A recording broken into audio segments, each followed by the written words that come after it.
तो दोस्तों, जो पार्टी सब में फंसी हुई हो, जिनका चुनाव जीतने का एकमात्र सहारा लोगों को डराना हो, उस पार्टी के पास कहां से टाइम होगा हमारे मिशन स्वराज के लिए। इसलिए मैं ज्यादा हैरान नहीं हुआ कि इनकी पार्टी ने कोई रिस्पॉन्स नहीं दिया इस मिशन का। छोड़िए इस नेगेटिविटी को, अब बात करते हैं उन नेताओं की जिन्होंने पॉजिटिव एजेंडा पर बात करी, मिशन स्वराज पर बात करी।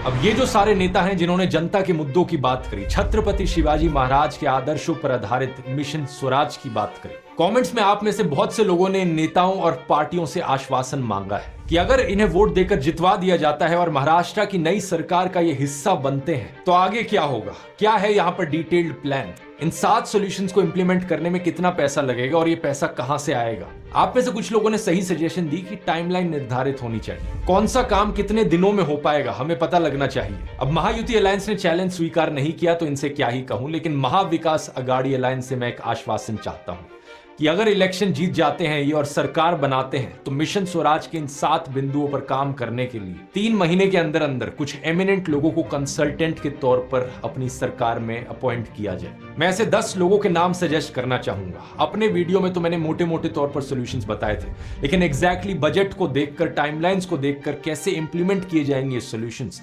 इसके लिए एक्सपर्ट्स की जरूरत पड़ेगी। और उन लोगों से अच्छा एक्सपर्ट कौन होगा जो एक्चुअली में ग्राउंड लेवल पर चेंज लेकर आए हैं। पहले भारत भूषण त्यागी, ये एक रिनाउंड फार्मर और एजुकेटर हैं जिन्होंने 80,000 से ज्यादा किसानों को ट्रेनिंग दी है उत्तर प्रदेश में। इन्हें पद्मश्री अवार्ड से भी सम्मानित किया गया था और मुझे लगता है ये इसलिए सही इंसान होंगे महाराष्ट्र के किसानों को भी सही राह दिखाने के लिए। दूसरे हैं डॉक्टर रमन जनयलुलु, एक विजनरी एग्रीकल्चर साइंटिस्ट जिन्होंने जीरो बजट नेचुरल फार्मिंग के इनिशिएटिव को चलाया था। इन्होंने कई सारे किसानों को केमिकल फ्री और कॉस्ट इफेक्टिव फार्मिंग मेथड सिखाए हैं। तीसरे इकोनॉमिस्ट अभिजीत बैनर्जी, जिन्हें नोबेल प्राइज मिला है इकोनॉमिक्स की फील्ड में। इन्होंने भरपूर रिसर्च करी है कि पॉवर्टी को कैसे खत्म किया जाए। जब बात छोटे बिजनेसेस को, लोकल उद्योगों को प्रमोट करने की आती है तो मुझे लगता है ये कई सारे इनोवेटिव सॉल्यूशंस दे सकते हैं। चौथे इकोनॉमिस्ट अमर्त्य सेन, एक और नोबेल प्राइज विनिंग इकोनॉमिस्ट जो इस फील्ड में बहुत मदद कर सकते हैं।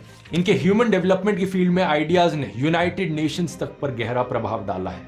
नंबर 5 स्वाति परातकर, ये है प्रेसिडेंट लिज्जत पापड़ की, एक बड़ी फेमस पापड़ बनाने वाली कोऑपरेटिव कंपनी। इन्होंने एक बहुत बड़ा रोल निभाया है औरतों को एंटरप्रेन्योरशिप की फील्ड में लाने में। 45,000 से ज्यादा औरतें इनकी इस कोऑपरेटिव से जुड़ी हैं। तो अगर हमें इन बड़े बड़े अरबपतियों के द्वारा चलाई जा रही कंपनीज को प्रमोट करने की जगह छोटे बिजनेसेस को, कोऑपरेटिव्स को प्रमोट करना है तो ये सही एडवाइस दे सकती है। नंबर 6 सोनम वांगचुक, लद्दाख के फेमस इनोवेटर और एजुकेशन रिफॉर्मर। आज के दिन इनके बारे में हर कोई जानता है, इनका ज्यादा परिचय देने की जरूरत नहीं, बस इतना कहना चाहूंगा एजुकेशन की फील्ड में ये बहुत कंट्रीब्यूट कर सकते हैं महाराष्ट्र सरकार के लिए।